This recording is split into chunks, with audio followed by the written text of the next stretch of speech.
All right, so just to let you listeners know, I'm not even going to do an introduction because you already know who you're listening to.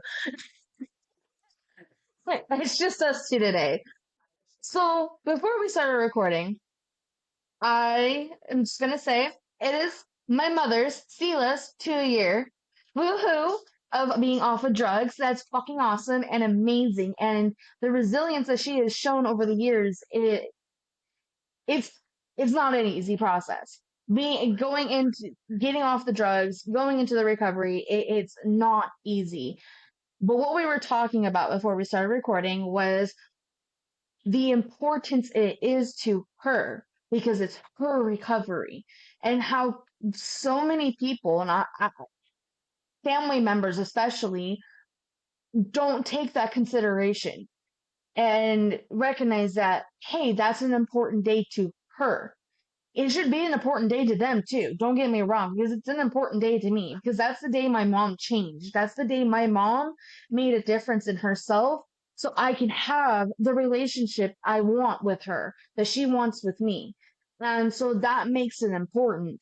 But there are people who just don't take that effort, make that effort.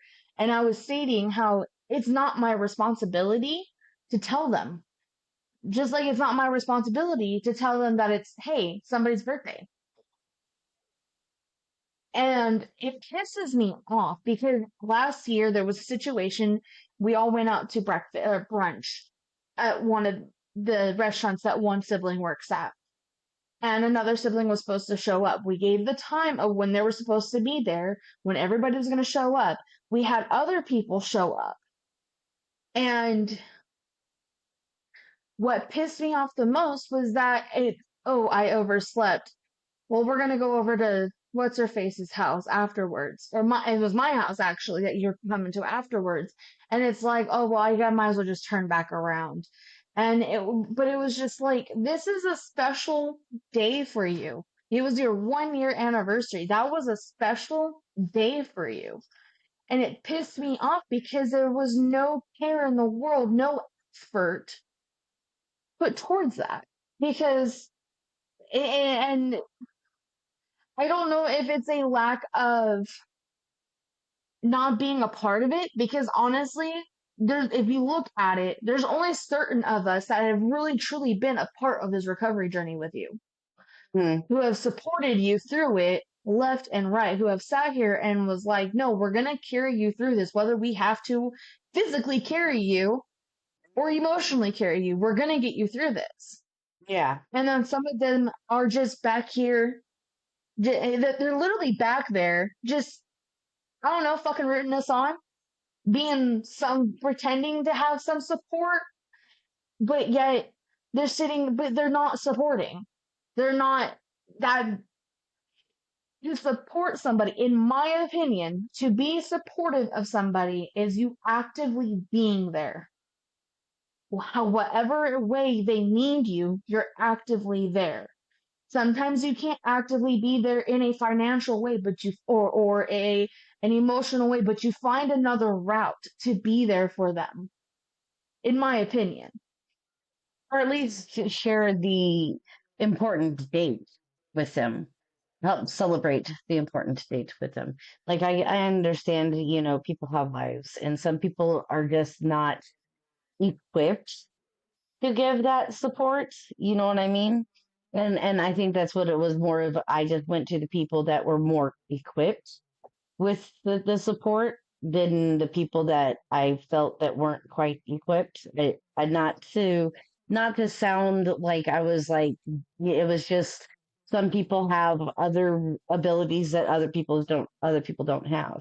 But when it comes to the date and the wow, that's a big day to whether it be my mom, my sister, my daughter, my wife, my brother, it doesn't matter. It's an important date, and it should be like a birthday. It is like a rebirth to me. It was like a rebirth. It's like a birth is important as my birthday to me. And rightfully so. Because people who are in real recovery, because I'm going to say that there's real recovery and then there's fake recovery, your wannabe recovery. And that's just because you're still dealing with your inner traumas. I'm not saying you can't get there because you can. It's just that you're still dealing with inner turmoil. And you rightfully so. You'll get to that point. In Mhm. real recovery, you are, and I've said this to you before about how pissed I was in that situation, last year Yeah, with yeah, you did. yeah, and you were like, it's okay, Giselle. Like things happen. They took a sleeping pill. It's okay. It's not a big deal. To me, it was because it's like, what the fuck?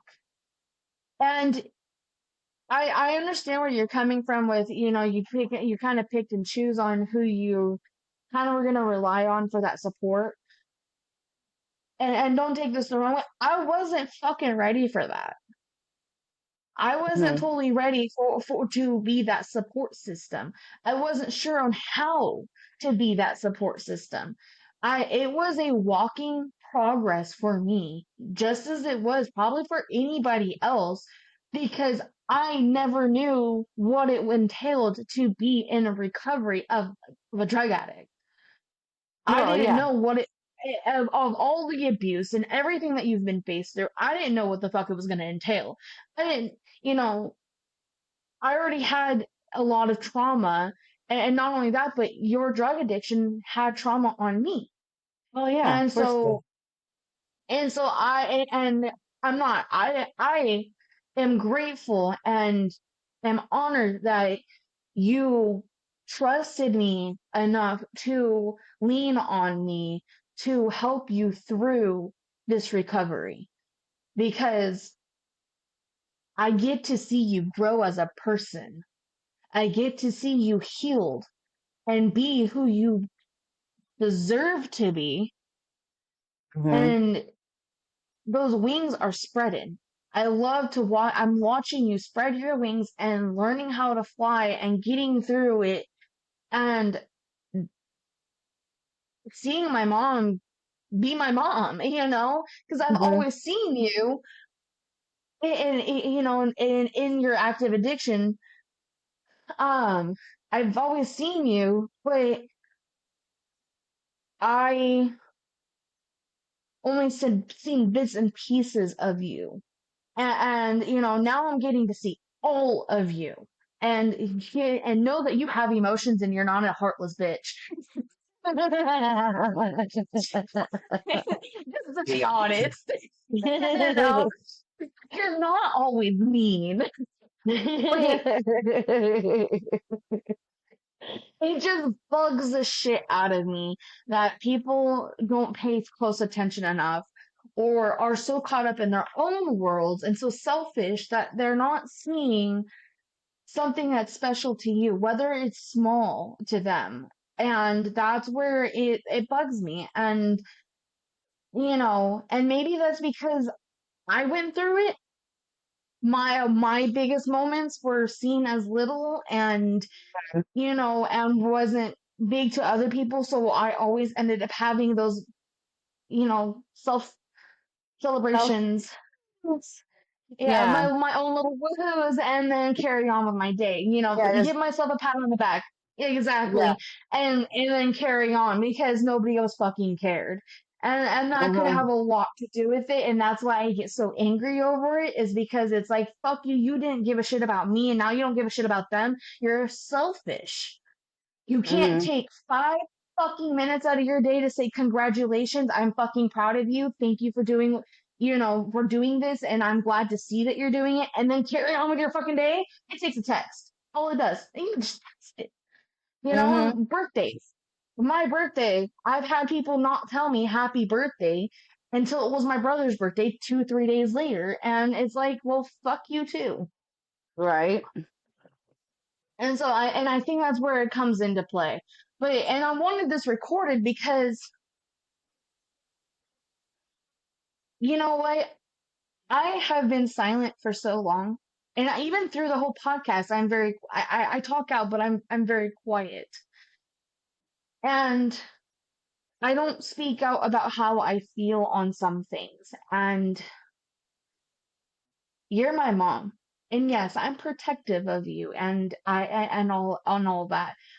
But I also know how to tell when I need to, support and lean on you and be your supporter and, but I also know when I need to tell you, Mom, you're being a dick. You need to hear the truth. I know how to tell, when to go which way. Because I know you. I'm not always going to stand behind you and go, keep doing what you're doing when you're doing something wrong. Oh yeah, I know that. You're I not stood supposed by you. to. I stood by you through your recovery, through your addiction, because I knew there was going to be a day you were going to look at those drugs and go, I no longer want them. You also weren't the type of person who was going, I'm going to choose these drugs over you having a roof over your fucking head. No. Or I'm going to choose these drugs instead of having food in food in the fridge. That is the difference on top of that is that you didn't choose those drugs over me. Now, there were points where you chose, a domestic violence relationship and it felt like over me. But at Oh the yeah. same time, at the same time, I look back and I've knowing the kind of abuse that you were in, the psychological fuckery that you were in, you're not healed. You know what you're going through, but you're kind of stuck too. And No, like you we don't talked even about know that what you're earlier going today. through. You really don't even know what you're going through at the same time while you're going through it. Until it was later on that I started doing research on the that kind of stuff abuse. I know, and I wanted to put it in recording because I don't give a fuck. Let it be heard. You deserve to fucking be celebrated today, and I'm gonna drop this later tonight. You deserve to fucking be celebrated today. You deserve to be happy and excited, and you deserve to feel the way you feel. And, you should be happy and excited, and you're gonna cry from being so overwhelmed with excitement. But you shouldn't be crying because people are not telling you happy 2 years. People are not celebrating you. I'm taking it this year. I'm taking it as a lesson. Last year it was And and don't get me wrong, it is so important to me. But this year I'm taking it more as a lesson, as it should be, of well, who deserves my attention and who does not. and the one thing that, I said to somebody else is that, those who are supposed to be there will be there. And I stand by that 100% because I'm not going to force my presence into somebody's life that doesn't put their presence in mine. Hmm. I'm not going to force it. That means they don't deserve it. If they're not going to make the efforts, then I guess what? I'm not going to make the efforts. Yes, it's a two-way street, but that also goes both ways. Oh, I'm not making efforts. You said yes, it's a two-way street, but it does go both ways. Sorry, but You covered both of those little metaphors. it worked well though. But I mean it like it's a two-way street. One person makes the effort, but at some point, you're only one making and putting in the effort. At some point, you are, and that's when you stop. And that's when it goes, well, why aren't you raising out? Well, I did for so long, and you didn't bother reaching out first after so long, and I'm done with it. So you don't You deserve didn't my give a shit presence. about my energy until I starved you of it. That's what it comes Exactly. down to. Exactly. Thank you. And that's where I'm just, Mom, you keep doing you. You keep doing what you're doing. Keep healing. I idolize you. And Hmm. more, I'm gonna get all teary. I idolize you. I have my entire fucking life. The person that you are is so fucking beautiful. And damn.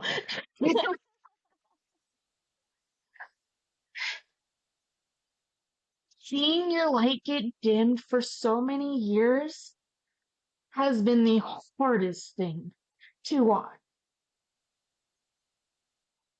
But And watching your light shine brighter and brighter every day and seeing that you finally are getting your light back makes me happy. this And it little makes light me, of mine. yes, I know let it exactly, shine. exactly. And I just, I have always looked up to you. The spontaneous, oh, fuck this, world's burning around me, we're going to the fucking lake. You let it burn. Yeah, let that shit burn. It's not that important. Just let it burn. I'll worry about that later. And I idolized that because it was you were able to let go of whatever stresses there were and say, no, me and my kids deserve to have some fun and deserve to know that there is so much more to life than this fuckery thing called life. Yeah. And and you know, you taught me to know how to have fun and be spontaneous and be who I deserve to be, you know, be the person I'm supposed to be and fuck everybody else and what they have to say. Because you did that. Yes, you did hold on to a lot of it, and I still have some of it because not everything was passed down from you. It skipped over you and came from other people in the family directly to me. Yeah. You know, it wasn't you that passed down some of those things, it was them that passed it down to me. And because they were able to put their fucking claws in me. And you deserve to know that you are a beautiful being, and I've always just wanted to share you with the world. You always have. And I thank you. I know. And I wouldn't All be this right. amazing person if I didn't have you to all those years. I know. And that's kind of why I'm happy that we do this podcasting is I get to share you. I get to share the person that I've always idolized and loved. Because yeah, we've had some narcissistic shit go on between us and some fights, but in the end, I knew that we could work through it. I knew that we would get here and have one of the most amazing relationships and that a mother daughter could have after all the trauma. That we could grow together and build together. And I hope that other people can do that too. You know, I really, really do that other hope that other people can see that it is a possibility on both ends because it does take both Yeah. ends to work through it. There's some acceptance that I had to work on, and you know, and there's some things that you changed. What I accepted just changed, but I wanted that recorded because I want the world to know how amazing you are and how beautiful you are as a person, inside and out. Because mom, you are amazing. Thank you. You're making me You're cry. welcome. I'm gonna make myself cry. But on I that love note, you I there. have Oh, things. oh, it's already 4:20. Hey, look, it's 4:20. I was like, the school bus is here. But thank you, Giselle, and I Oh, love you for that. I love you too, mom. On that note, I have shit I have to go do, but I hope that makes your day a little bit better. It absolutely does. Thank you. All right, y'all.